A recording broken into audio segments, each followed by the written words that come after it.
एक 28 वर्षीय व्यक्ति के गला घोंटकर हत्या कर दी गई थी।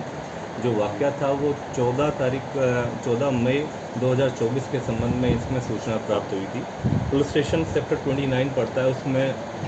चकरपुर चौकी पड़ती है। उसके अंदर इस बारे में सूचना प्राप्त हुई थी कि एक चकरपुर के पास एक बांध के पास पार्क है, वहाँ पर एक किसी की डेड बॉडी के बारे में सूचना पुलिस स्टेशन में और चकरपुर चौकी में प्राप्त हुई। जिस संबंध में कार्रवाई करते हुए मौके पर एफएसएल की टीम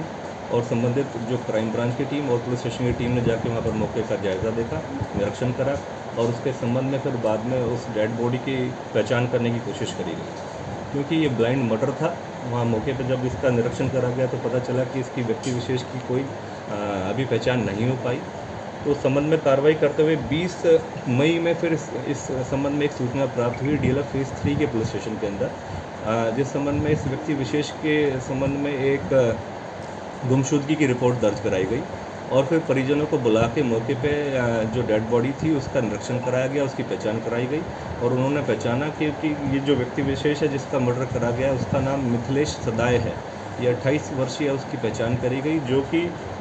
मधुबनी बिहार का रिहायशी था और गुड़गांव में बतौर लेबर के तौर पर काम करता था। इस संबंध में जब जानकारियाँ इकट्ठी करी गई तो जो फेज़ 4 क्राइम ब्रांच की टीम है, इंस्पेक्टर संदीप द्वारा एक टीम गठित करी गई और इस मर्डर की गुत्थी सुलझाते हुए आगे कार्रवाई करते हुए जो इसमें एक्यूज़ था उसको पकड़ने में सफलता प्राप्त करी है। क्योंकि ये ब्लाइंड मर्डर था, इस संबंध में इनिशियली जब इन्वेस्टिगेशन स्टार्ट हुई तो जो मृतक था उसकी भी पहचान नहीं हो पाई थी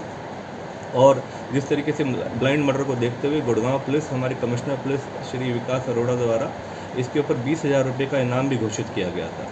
तो उस पर कार्रवाई करते हुए और जो इसका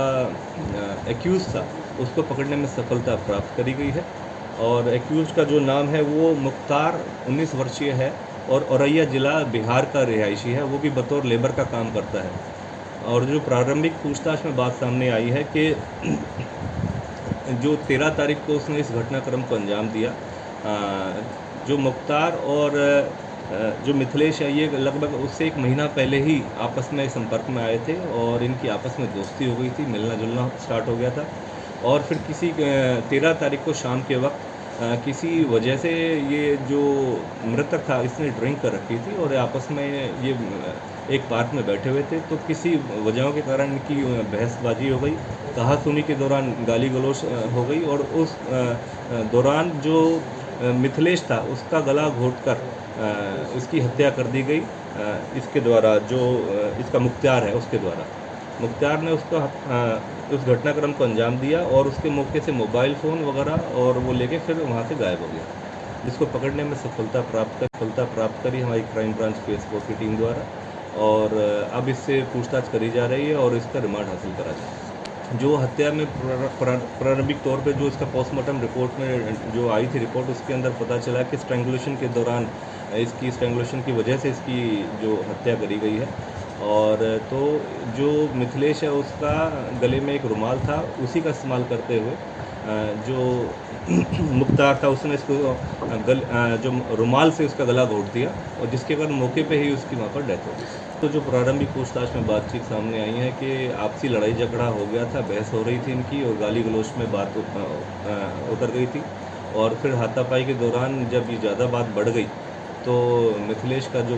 रुमाल इस्तेमाल करते हुए उसने गला घोंट दिया पीछे से जाके मुख्तार ने और उसके मौके पे ही वहाँ पर इस तरीके की मतलब गला घोटने की वजह से डेथ हो गई। बॉडी छोड़ के उसी पार्क में उसी जगह पे छोड़ के भाग गया था।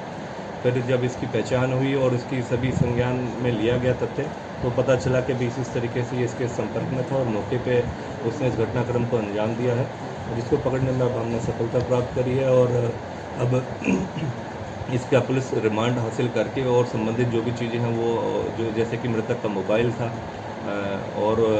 दूसरी और जो जानकारियाँ हैं वो इकट्ठी करी है। वारदात के बाद क्योंकि इसको पकड़ा यहाँ लेजर वैली पार्क से ही है और वारदात के बाद क्योंकि ये लेबर का काम करता है, दूसरी जगहों पर जाके लेबर का काम करना शुरू कर दिया और अन्य लोग इसके बारे में इतना जानते नहीं थे कि इस तरीके से, क्योंकि 1 महीने से ये दोस्त बना था इसका मिथिलेश का, तो उसको थोड़ा जानने में और उसकी जानकारी इकट्ठा करने में थोड़ा समय लगा। लेकिन जिस तरीके से टेक्निकली और सारी तथ्यों की जब हमने जांच करी तो पता चला कि ये इसके संपर्क में था और उस दौरान के साथ था। उस संबंध में उसके खिलाफ कार्रवाई करेगी।